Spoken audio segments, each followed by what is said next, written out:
recording afterwards. And as you have questions throughout the discussion and presentation, please submit them in the Q&A box on your screen, and we will work on answering them once we get to the Q&A section. We're going to aim to save about 15 minutes or so for your questions, and hopefully we can have a lively discussion. All right, so you're going to get to talk to a few of us today from Embold and Bantam. My name is Andrea Everett. I'm a principal researcher here at Embold. I'm delighted to be joined by my colleague Trenton Marler, who's a senior analyst on our team, as well as Frank Rizzo, Executive VP of Strategy and Operations at Bantam, and Jonathan Drobis, President at Bantam.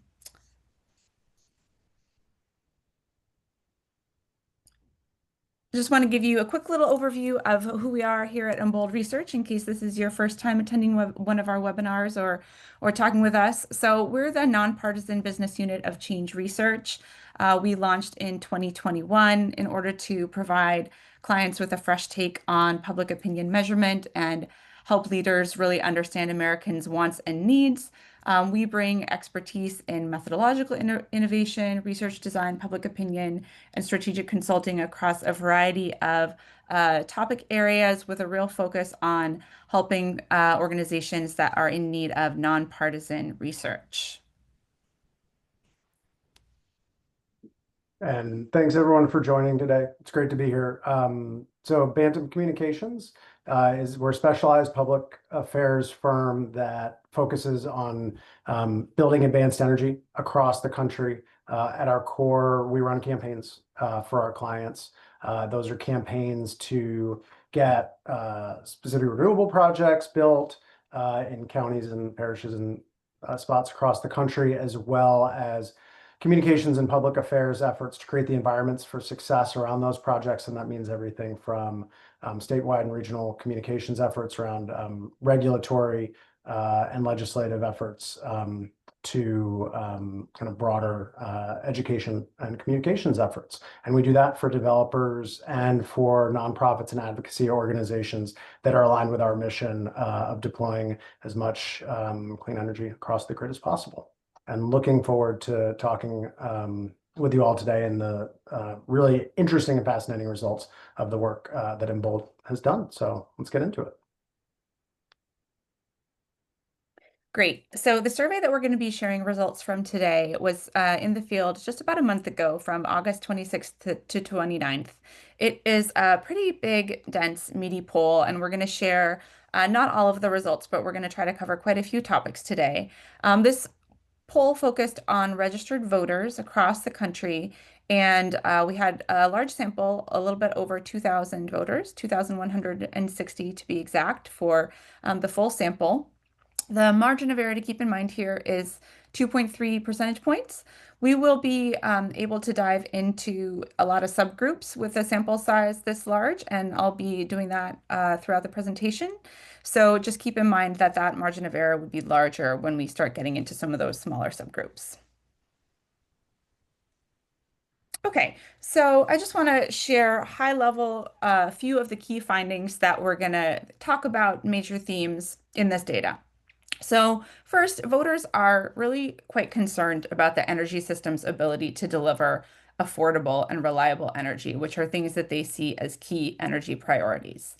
And when we look across the landscape, there's some pretty clear context for this. It's easy to understand why this is happening now. These concerns are coinciding with rising energy bills that are a big stressor for a lot of Americans, and also with the rise of data centers that tend to use a lot of energy. A second big theme here is when we look at why voters think that these challenges are happening now, what and who they blame. We do see a lot of focus on utility companies and also inflation overall. But a lot of folks also highlight specific barriers within the energy system that are tied to potential solutions that we're going to be talking about.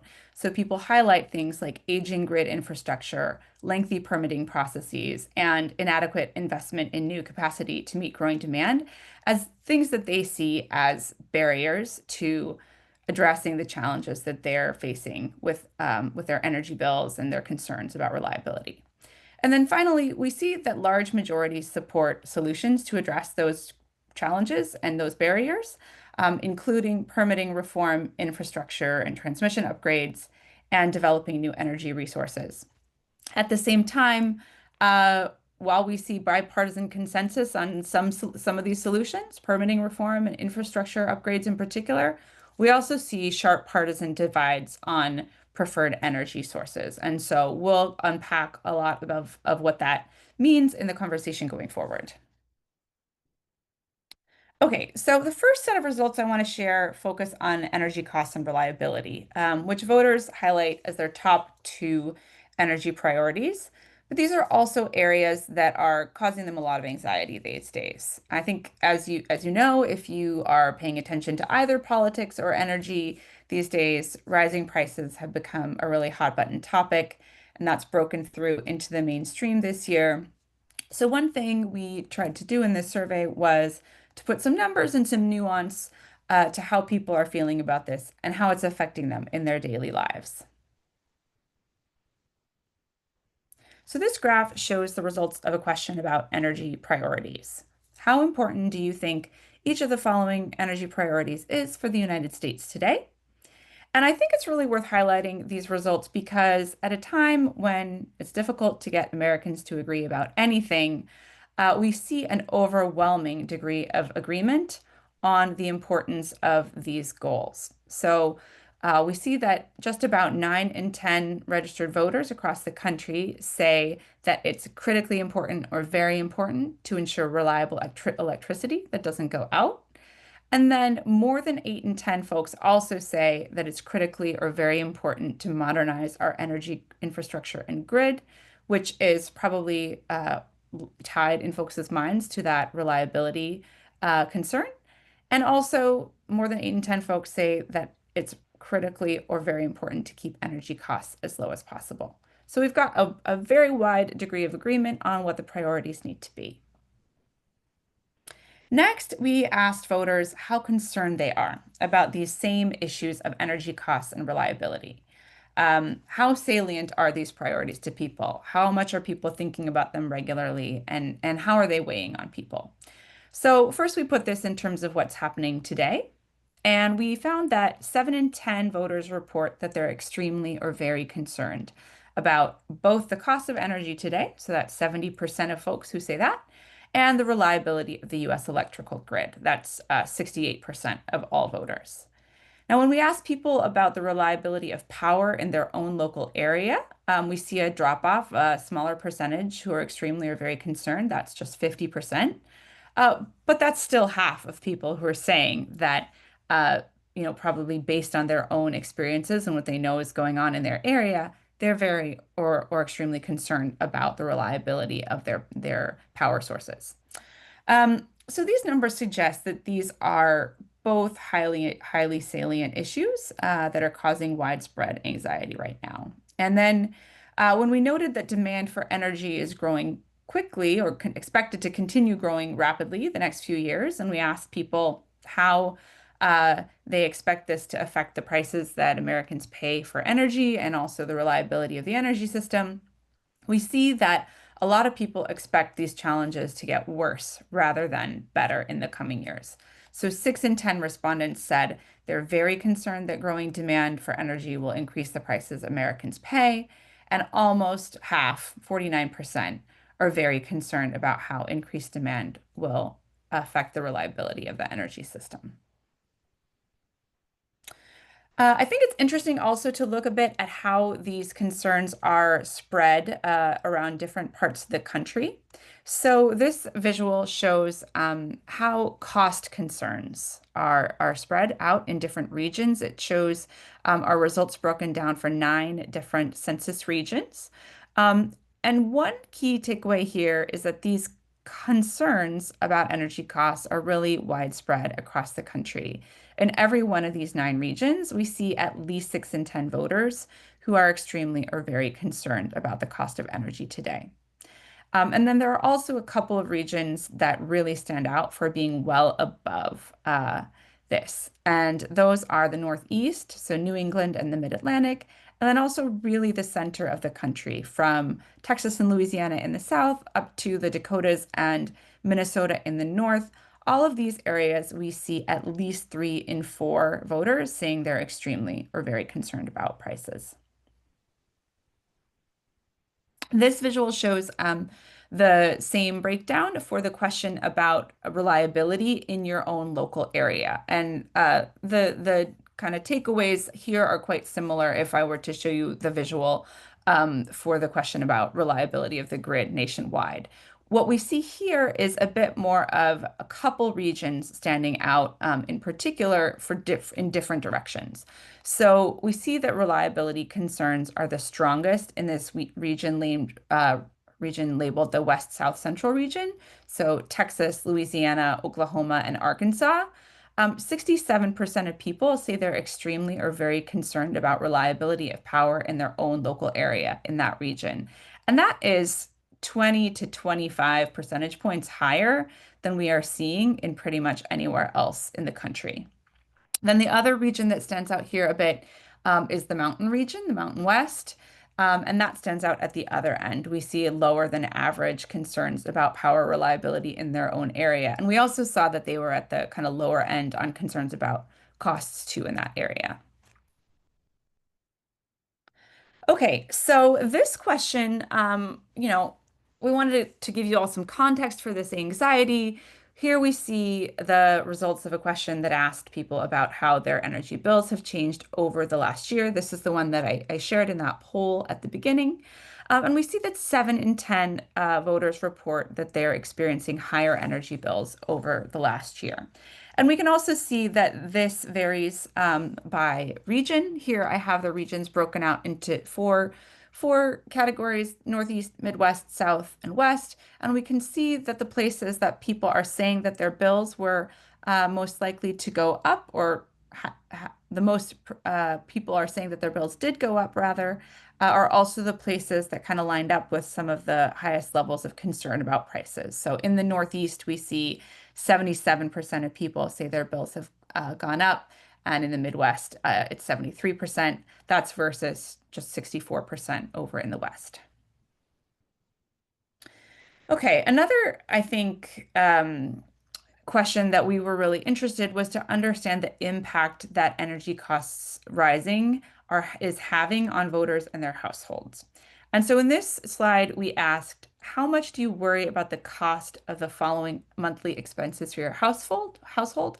And we put energy in context with a bunch of other categories of bills that people typically need to pay and might be concerned about. And then what we've shown here are the responses to this question for all voters in the left-hand column, low-income voters in the middle who have a household income of less than $50,000 a year, and then those voters who said that their energy bills increased a lot in the last year, which was just about 3 in 10 voters. And so what we see here is that basically these bills, these energy bills, rival major other categories of bills in terms of the amount of stress that they are causing people. So these bars show the percentage of people who said that they worry either a great deal or quite a bit about these different categories of bills. So energy is right in there with healthcare, housing, and transportation for all voters, clearly below food and groceries, but very close with these others. And that's the same for folks who are low income. But for folks who are low income, we see a majority of people saying that they are worrying a great deal or quite a bit about these bills at 57%. Then over on the right-hand side, we can see that the group of people who say that their energy bills increased a lot, for them, this is actually the category of expense that they're most likely to say they are worrying about each month a great deal or quite a bit. So if your energy bills have increased a lot in the last year, 8 in 10 of those people say that they worry quite a bit or a great deal about paying those bills each month. Andrew, I would like to I would like to share something. I think this and the previous slides you just discussed, I think they really present a real opportunity for the industry to sort of connect on an issue that's becoming a real pressing concern, as obviously you laid out, at people's kitchen tables, the rising cost of families' utility bills. There's a big discussion going on about inflation that's nationwide, and the renewable um, energy industry really has an opportunity to present itself as a solution to address energy affordability. I don't think we can say we're going to keep costs from rising, but we really can be part of that debate. And part of our emotional storytelling really should be about how we discuss the struggles of families to pay their bills and literally keep the lights on. We can really use this as an opportunity to put, the struggles of families front and center in the stories that we're telling about renewable energy and the need for permitting more projects. I think it's important as you go further deep into the poll that some of the data suggests that the industry still has some work to do to convince people about the affordability issue. But I think from a storytelling standpoint, this is really a real opportunity for the industry. So. Thanks, Frank. Yeah, I completely agree. All right, so another kind of timely piece of context that we wanted to dig into in this poll is around data centers. These are an emerging issue. We've seen an increasing number of AI data centers being built around the country over just the last several years. And so, we wanted to know how this relates to folks' concerns about energy costs and reliability, and also, just what kind of awareness people have about these data centers. How widely have they penetrated the public consciousness? What do people understand about them? And to what extent are people concerned about their impacts on prices and reliability? So this slide shows two questions that we asked. On the left, we asked people, how much have you seen or heard recently about data centers being built in the US? And what we can see here is that 2 in 3 voters say they've heard a lot or some about data centers. So, even though these are fairly new phenomenon, they've really kind of, I think, I- um, you know, penetrated people's minds. People are hearing about them, um, and they're aware that this is a emerging or current issue in the energy space. So, for those people who did say that they've heard a lot or some about data centers, we then asked them a follow-up open-ended question. What have you seen or heard about data centers? And we went through and we categorized the responses to this question. We had about 900, a little over 900 folks taking the survey who ended up answering this question, who said that they had heard a lot or some about the data centers. And so what we see here on the right-hand side are the top categories that people's responses fit under when we ask them what they've seen or heard about data centers. And so it's really noteworthy here that far and away the biggest thing that people mentioned is energy consumption and an awareness that data centers are really big consumers of energy. And when we looked at the responses on this, they tended to be quite negative in terms of sentiment. People often describe data centers with terms like energy hogs or power suckers, and they would accompany that with notes about their own experiences or what they'd heard about data centers straining local grids and driving up utility costs for residents. So I think what these data really suggest here are that, a lot of folks are aware of data centers, and what they have heard really does focus on this power consumption issue and the downstream effects of it above all. And then one other question that we asked about data centers as a follow-up was, so to set everybody on the same level playing field, we told them that data centers, in fact, do require a large amount of electricity to operate. And so then we asked them how concerned they are about, again, the prices Americans pay for energy and the reliability of the electrical grid as more data centers are being built in the United States. And what we see here is that, again, a really large percentage of people, 7 in 10 with respect to prices, and almost just as many, 66%, with respect to reliability, say that they're very or extremely concerned. So this is, I think, another piece of evidence about how the context around rising prices, concerns about reliability, and looking to the future, people are not expecting these things to get better. This is another kind of place where people are thinking it looks like they may continue to get worse.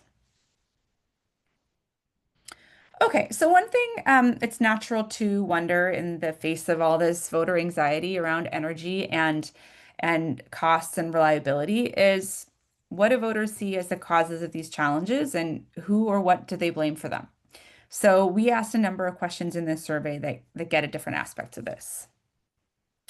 And the first thing we did was to hone in on costs. So we acknowledged that costs have been rising in many places around the country, and we asked respondents what factors they think are most responsible. And there's a few things that stand out here. So first, half of all voters said that utilities charging more than they need to is an important factor. And this perception is really shared quite evenly across the political spectrum. General inflation affecting all prices comes in second place. And that's also mentioned by a fairly similar number of Democrats, independents, and Republicans, a little bit less by Republicans, but overall, it's high up on the list for folks across the spectrum. And then beyond this, I think what's interesting here is that there were meaningful numbers of voters who highlighted various specific challenges with the energy system, for which there are plenty of proposed solutions, which some of you are probably working on.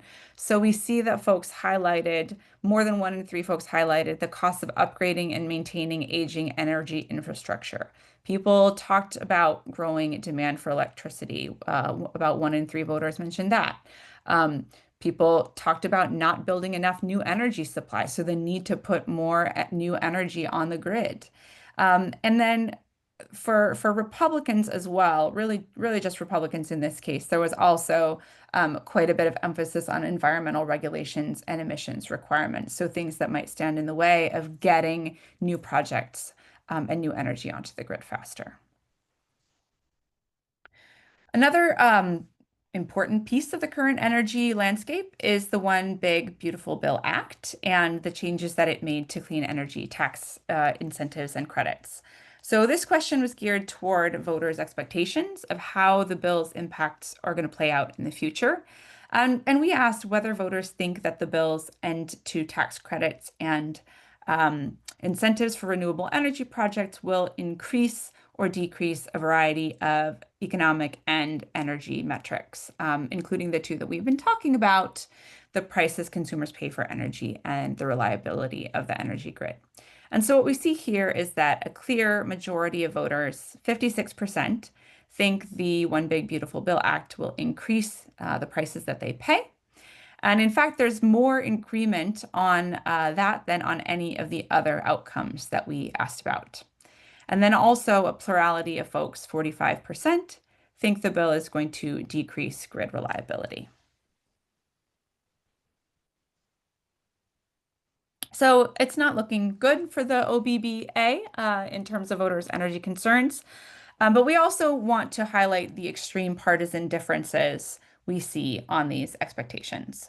So this slide shows voters' perceptions of the bill's impact on just these two areas, prices and grid reliability, for Democrats, independents, and Republicans. And while 87% of Democrats think the bill will increase energy prices for consumers, and a smaller majority of 57% of independents agree, Republicans are more likely to think it's either going to decrease prices or have no impact on them at all. Just 1 in 4 Republicans think energy prices are going to go up as a result of this bill. Then on reliability, kind of a similar story. 3 in 4 Democrats think the bill is going to decrease grid reliability, while about 2 in 3 Republicans think it will either increase reliability or have no impact at all. All right, last but not least, in terms of how voters understand causes and potential solutions to energy challenges that we're talking about here, we asked what people see as the biggest barriers to getting new energy projects built and operating in the United States. And I think the answers here really start to give a window into the strong support that we see for potential solutions and approaches to addressing these barriers that my colleague Trenton is going to talk about in just a few minutes. So we see people talking about outdated or low quality electric grid infrastructure. 1 in 3 voters highlighted that. So across the entire sample, it came in as the top rated thing that people see as a barrier. And it was highlighted by really a good chunk of folks across all different political stripes, Democrats, Independents, and Republicans. All of them mentioned that fairly frequently. For Democrats, there is a sense that not enough investment or funding for projects, so not getting, enough investment to put more energy on the grid is a really big barrier here. That was the one that they cited most frequently. 47% of Democrats said that. But it also came up quite regularly for independents as well. And then for Republicans, there's a bit more of an emphasis on things that are slowing down the approval process for projects rather than not enough investment. So Republicans really highlighted long permitting and approval processes. 45% of them said that. That was the top thing for them. And then coming in just behind that, they highlighted environmental reviews and requirements. And again, I think that that's a reflection of a view that these are things that cause delays and make all of these projects take more time to get going. So with that, I'll turn it over to Trenton to start sharing some of the data that we have on what folks think of potential solutions. Thanks, Andrea. So far we've heard voters' energy concerns, and Andrea just walked us through who or what they think is to blame for a lot of these concerns and problems. And now we're going to shift to solutions, how voters think we can address high and rising energy costs, reliability, and growing demand in general.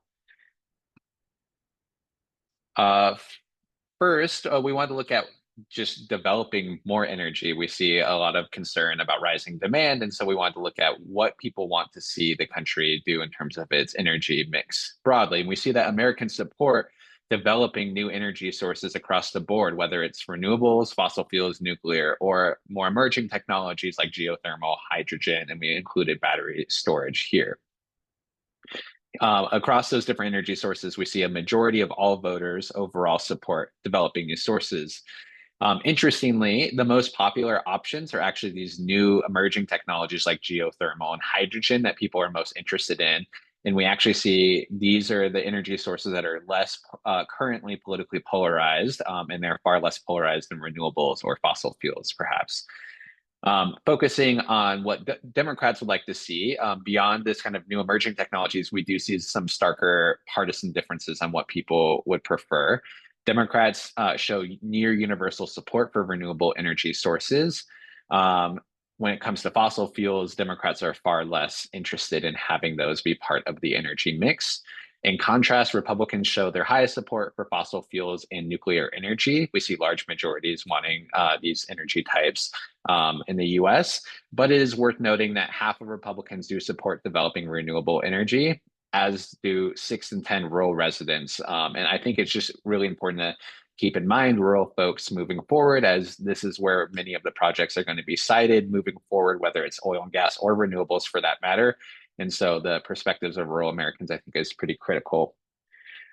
Looking at independents, they do tend to look more like Democrats on a lot of these issues and questions we're going to focus on moving forward. They tend to lean towards favoring renewables and new technologies and less so towards nuclear and fossil fuels. And I also just want to note that it's interesting that we find that 1 in 4 voters overall support developing all energy sources. So this kind of all the above approach. And it's actually Republicans who are most likely to fall in this camp. 1 in 3 Republicans are all of the above supporters. So I think that's something to keep in mind. And so really the big takeaway here is that there's broad consensus on the idea of developing more energy, but there really are differences of opinion when it comes to what is that preferred energy mix overall. And that's really depends on partisan affiliation. In the next few slides, I'm going to dive deeper into how people view these different energy sources. So the last slide focused more on overall support, and now we want to look at perceptions of things like reliability, speed, and cost. And what really stands out across all of these different perceptions is how stark there are partisan views and how they vary on these dimensions. And there's also fairly high rates of people saying they're not sure, and that's something to keep in mind. But first, with this question on this slide, we looked at how we asked voters how reliable they think these different energy sources are. And what we found was that the energy sources that were most popular on the previous slide, new emerging technologies and renewables, are not the ones that people considered most reliable, which is interesting. Instead, what we find is that fossil fuels and nuclear energy are seen as the most reliable energy sources by a majority of voters. 64% selected fossil fuels and 58% selected nuclear energy. And a lot of Republicans really see these two energy sources as kind of standalone as the most reliable, where other partisan groups kind of have differing opinions here. For example, Democrats are much more likely to say that renewables are reliable. Nearly 3/4 of Democrats see renewables as extremely or very reliable. Again, we see independents looking closer to Democrats in their perceptions. They tend to see renewables more reliable than Republicans do, though they're really kind of seeing renewables, nuclear, and fossil fuels having similar levels of reliability. On this next slide, we turn into perceptions of which energy type of energy project is the fastest to build. We know that voters see rising demand as a serious problem, and this desire and need to get more energy on board to avoid reliability issues or to help deal with rising costs. And here the results are a little more messy. We don't really see clear consensus emerging, but what we do see is that 3 in 10 voters do see solar as the fastest energy project to be built. This was the most popular answer. That being said, we see a similar number of people, just as many, saying that they're not sure which type of energy project can be built the fastest. And I think this is a real opportunity of education for the industry, as many of us working on these issues know that renewable projects are built much faster than some of these other projects we're looking at. Again, going in the partisan breakdown, we see that Democrats are the most likely to say solar is the fastest to add new energy, with wind coming in second, although a distant second. I think this fits with the broader confidence and support that Democrats tend to have for renewable energy sources. In contrast, Republicans are far less likely to see solar or wind as the fastest sources to get online, and instead point to natural gas as the fastest to get on board, though 26% of Republicans say they are not sure. Then turning to the next perception we looked at which sources of energy can be produced at the cheapest price, or basically what's the cheapest energy to get on board. And here we see that a third of voters point to renewable sources, followed by nuclear energy at 24%. But again, there are very stark partisan divisions here. Democrats are really driving the perceptions that renewables are cheapest, with more than half saying renewables are the cheapest energy source. Republicans, by contrast, signal clearly that they see nuclear and fossil fuels as less expensive. Around 70% of Republicans identify those energy sources as the cheapest. As we saw previously, independents look closer to Democrats, leaning towards renewables as being cheaper, but again, there's a lot of mixed views among independents. Something to just reiterate here, importantly, again, we see a fairly large share of voters, nearly 1 in 5, say they're not sure which energy type is the cheapest to produce new energy to get online. So I think that's something, again, to highlight in an area of opportunity. And Trent, just to jump in here and underscore the last 4 slides, whether you're asking about what we need to build, the reliability of it, the speed to deploy, or what it costs, we just have pretty strict partisan breakdown in terms of folks that do have enough information to make an opinion, where you've got Democrats going to renewables and Republicans going to fossil sources. And it really underscores how politically coded the specific energy generation sources have gotten over the last 4 years. I think if we were to do this poll, and there's historical data and other polls that show this, like doesn't look like this in 2020. And I think everyone who's out there doing permitting work on renewable projects knows this and is living this in the spots where we're building, which tend to be more conservative with Republican decision makers and larger percentage of the electorate made up of Republicans. So in a lot of ways, this confirms what everyone's living through. There's some good stuff to talk about too. So it's not, as Trenton highlighted, there's a significant portion that don't have an opinion. So definitely an opportunity for education. And as we'll keep going through opportunities to work through and around these dynamics, but it's definitely a challenge that we need to be dealing with. Thanks, Jonathan. Building on this slide, we talked about the role of education. On that last slide, we saw that voters are divided on which sources they think is the cheapest. Democrats, again, were pointing to renewables, Republicans leaning towards fossil fuels and nuclear, and a sizable number of people not sure.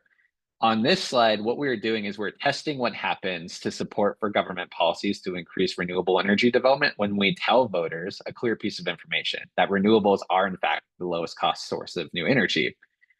And what's really striking and perhaps unfortunate here is that this information doesn't really shift opinions. It's not as easy as just saying, actually, renewables are the cheapest. Now, do you support them? Unfortunately, we don't find that. We see across the board at the top, there's very little movement in attitudes when we ask people this support without any information. And then when we provided them the context that renewables are, in fact, the cheapest. What I think is even more striking is that the voters who initially said other energy sources, so we're looking at the bottom row here, indicated something else as lowest cost, whether that's fossil fuels or nuclear. Once they were informed that renewables are actually the cheapest, this didn't shift their attitudes either. So even when we're correcting perceptions, there's no movement. And in fact, for Republicans, their support for these policies actually dropped. So there may be some indication of like backlash of getting information that conflicts with previously held views. And what this is really reinforcing is what we've seen on the last few slides and some points that Jonathan was getting at is that perceptions of energy sources are strongly shaped by partisan identity and prior beliefs, and these are not easily movable things, but that doesn't mean we shouldn't try. Turning pages a bit, and I'm going to try to get through some of these findings a little bit quickly so we have plenty of time for questions. But earlier we saw that voters blamed slow permitting as one of the top barriers to building new energy projects. So here we asked directly about whether they'd support speeding up the permitting process in their state specifically. And to tell you a little bit more about how we did this, we split the sample for this question. So half of the respondents were asked about speeding up the process for new energy projects in general, where the other half were asked about the process of permitting new renewable projects specifically. We also presented them with brief arguments both for and against permitting reform.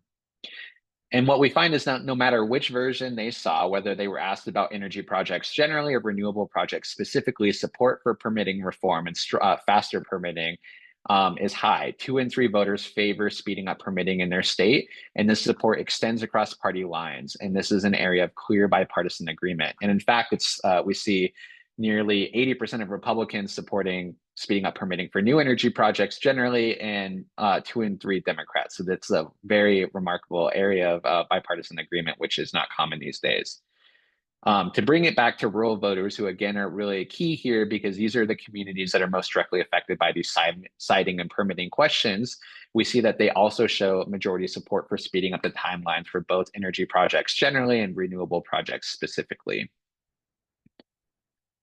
So in the slide I just showed you, we were looking at whether voters support speeding up permitting reform. Here, what we're doing on this slide is asking who they think should be making these permitting decisions, whether that's state governments or local governments.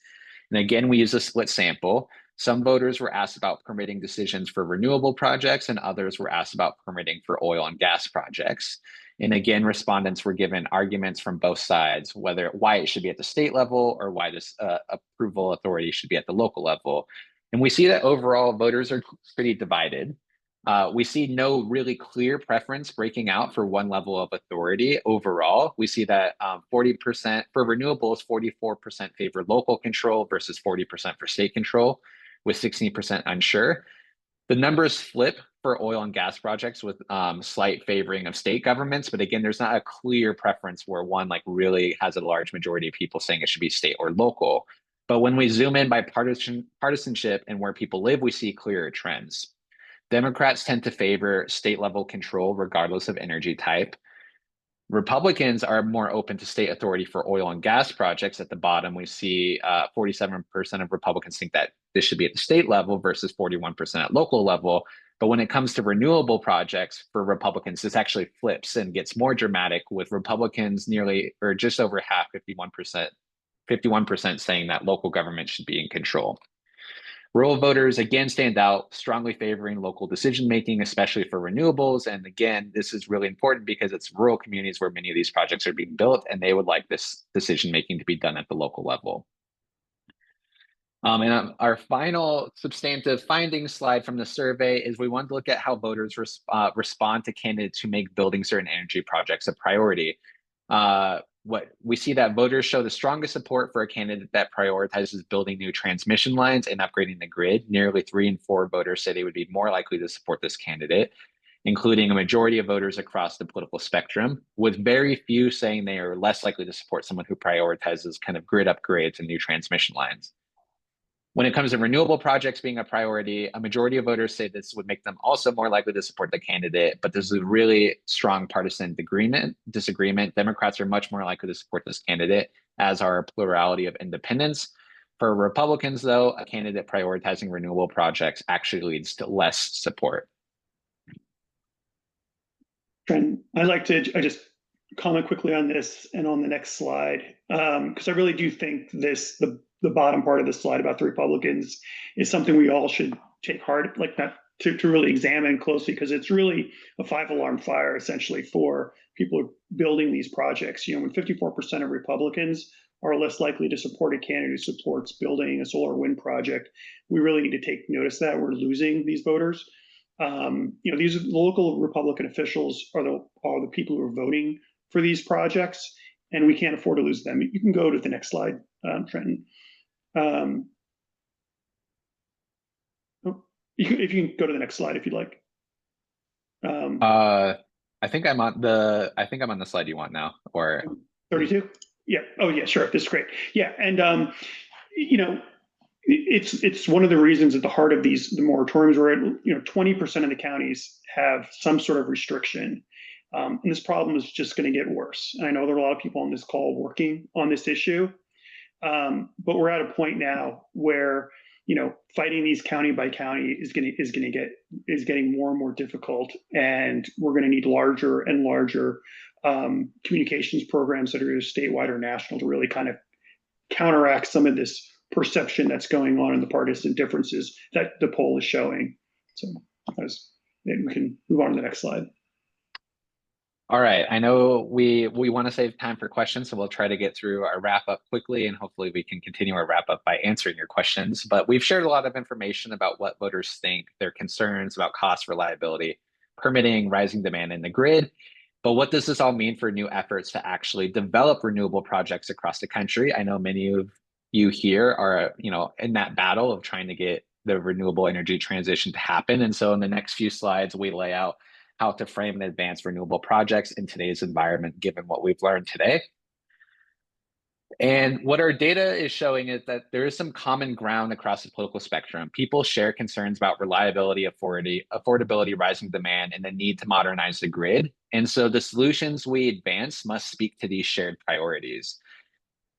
Thinking about skeptics of renewable energy, especially Republicans, we do see that they still strongly prefer fossil fuels. And so when speaking to these skeptics, we don't need to argue against these legacy energy sources. Instead, we need to position renewables as part of the solution that addresses concerns that they already prioritize. We know that a lot of skeptics of renewable energy want the grid to be more dependable. This means making the argument that adding renewables means diversifying the grid, making the grid stronger, more resilient, not emphasizing renewables as a replacement to fossil fuels. We also see many skeptics agree that our grid is outdated, and this serves as a barrier to addressing many of our goals and priorities. And so I think there's an opportunity to build support by positioning renewables as what it means to modernize the grid. A modern upgraded grid is one that integrates renewables, and in doing so can better manage our energy supply and is more resilient in the face of outages and demand surges. And finally, we found that skeptics, especially Republicans, want more energy faster. Education is really key here. because most don't realize that renewables can be built faster and delivering power sooner than fossil fuels or nuclear. So I think there's a really strong opportunity to make renewables, the pitch that renewables can stand in here. Quickly to turn to another solution, we see that fast tracking permitting is one of the few places where there's broad bipartisan agreement. This is an opportunity to build a broader coalition of support for permitting formed by connecting this approval, faster approval to what voters already care about, more energy leading to lower bills and greater reliability. And finally, to address sort of the elephant in the room, affordability is one of the top concerns that voters have around energy. Rising bills are front of mind everywhere. And we know here that renewables are in fact the most affordable new source of energy, but many voters either don't know this or are skeptical of this idea. And in our survey, simply sharing this fact didn't move the needle. But this certainly doesn't mean we should abandon the cost argument. It's too important of an argument to make for renewables to leave it out of the conversation. But what this does mean is that more work is needed to figure out how to tell this story in a way that resonates, how to connect the dots so voters see that more renewables translates into lower costs or at least fewer cost increases. And that's one of the central challenges we face moving ahead. And now I'll turn it over to Bantam to talk more about getting projects cited and built kind of more locally. Yeah, thank you, Trent. Again, I think I'm going to stress that we need to be mindful of the clear partisan differences in the communities where developers are building projects. Partisanship is clearly one of the key drivers of how receptive people are to messaging renewable energies. We can really need to think about that in our storytelling, and stress messages that resonate with the communities, particularly rural communities where a lot of these projects are being built. Trent had just mentioned talking about affordability. There's still pockets of people we can persuade in these communities. 18% of rural voters are unsure if renewables, will lead to affordability. I think we need to talk to those people. 24% of independents, and even 20% of Republicans. So there are some pockets. Ultimately, it will be our job to mobilize, communicate with smaller groups of people that will need to elevate their voices to really push these projects forward. But yeah, I think so. I do think there's some positive information in these polls. Jonathan, you're on mute, Jonathan. To wrap up, I'll take myself off mute. That would be a good place to start. So last couple of points in terms of so what it means for people that want to get these projects built. Well, we need to do more research. I saw Molly, your question about, dropping adjectives in terms of how we talk about these things. I think that really depends on the context, and doing more research in the specific context of different campaigns is really important. And there are a lot of challenges and opportunities that jump out in looking at this data. As a campaign practitioner, there are a bunch of campaigns that jump out, and we can't, as advocates in industry, we can't do all of them at once. There's a clear need for statewide, regional, national education on the value of specific energy sources from all these things that we're talking about: reliability, affordability, speed to deploy, and all the economic opportunities that are associated with those. We've touched on those, but there's a lot more there. And clearly there's a delta between where we would like the electorate and our project communities and the states where we're trying to build to be and where they are right now. And that's, that there's a need there. There's a need for specific campaigns on the lane of legislative and regulatory mechanisms around state siting. And that's a whole different bucket. And that's one where the affordability piece feels like it's going to be really, really important. If you look at some of the conversations that are happening in the gubernatorial campaigns in New Jersey and in Virginia and in states like Indiana, where we have 72 of 92 counties where there's some sort of moratorium or ban on renewables.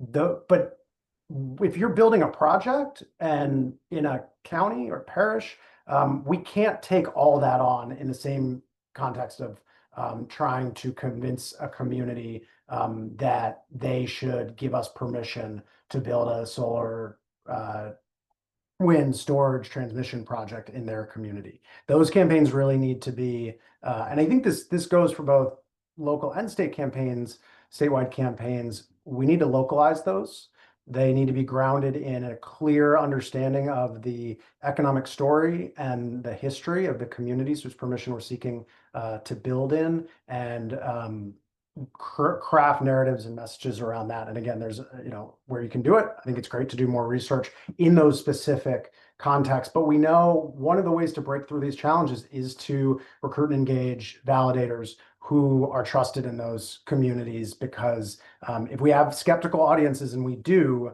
hearing from folks that they trust, and Bold and others have done great research on who those messengers are. A bunch of them are listed, and we've seen them. And I think the developers and other advocates on this call have seen those work in action, and some of the basics of building a coalition of allies to bring to the table with you at hearings and in making the case to the decision makers still needs to be the core of our campaigns, whether it's a county permitting effort or a statewide one. So with that, I know we have a few questions in here, and would encourage other folks to drop any others that they have. Any, maybe Trenton and Andrea, I'll see if you wanted answer Nelson's here. I think we haven't gotten to that one yet. Yeah, Trenton, could you go back to that slide, the culprits barrier slide?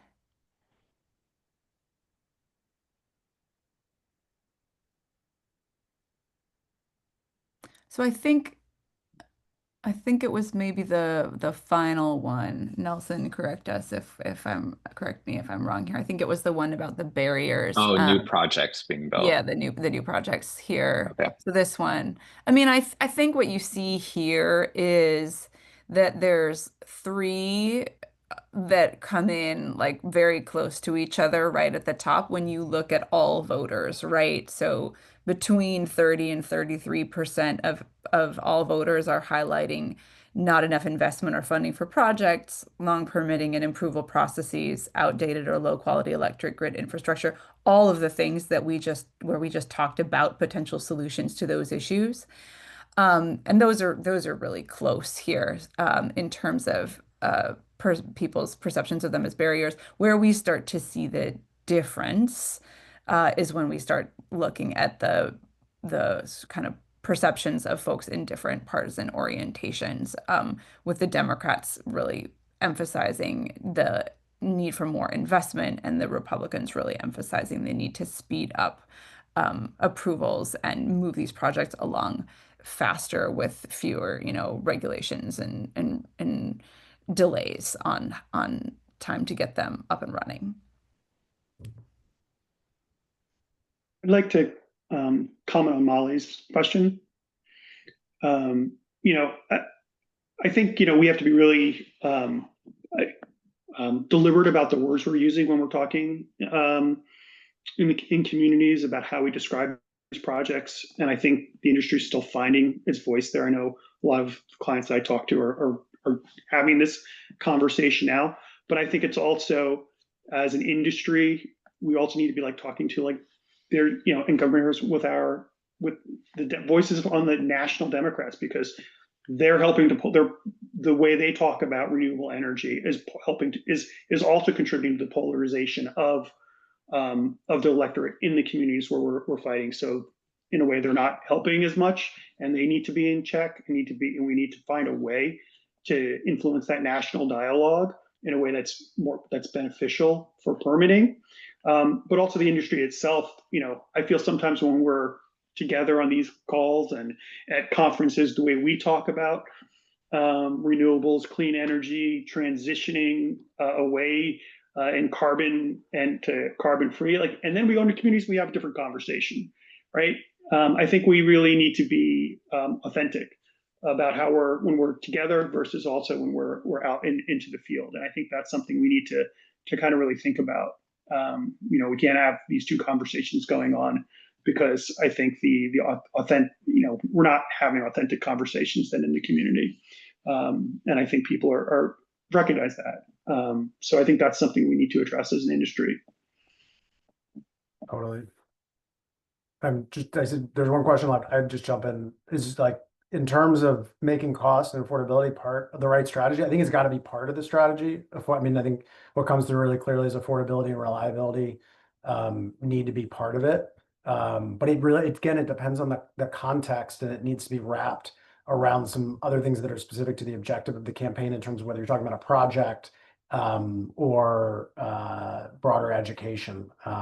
We need to advance that piece of it, and we have a lot of work to do. But just standing on its own without more context, I think what this shows is it's not going to land in the way we want it to yet. We've got a lot of work to do.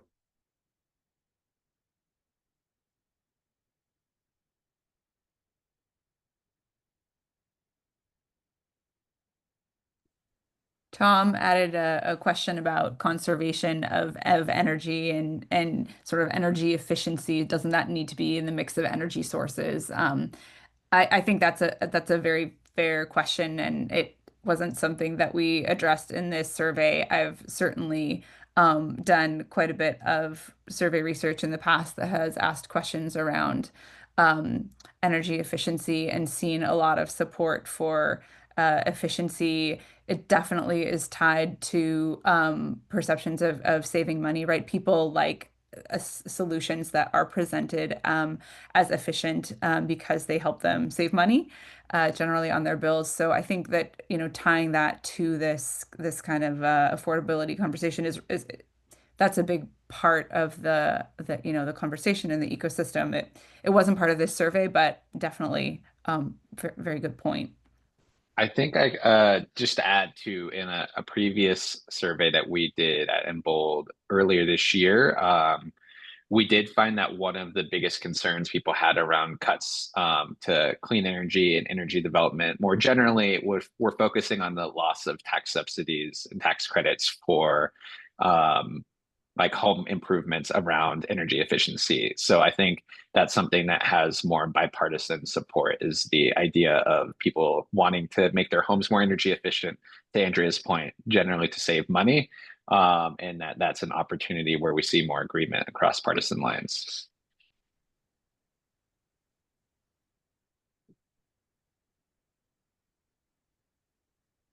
I think we're at time. Yes, I think we're at time. Thank you all so much for joining us. We really appreciate the interest and the great questions and the conversation that we've been able to have here. We will be following up with the slides as well as this recording to share with you all. So thanks so much. We hope to see you again at a future briefing. Take care. Thank you. Thanks, everyone.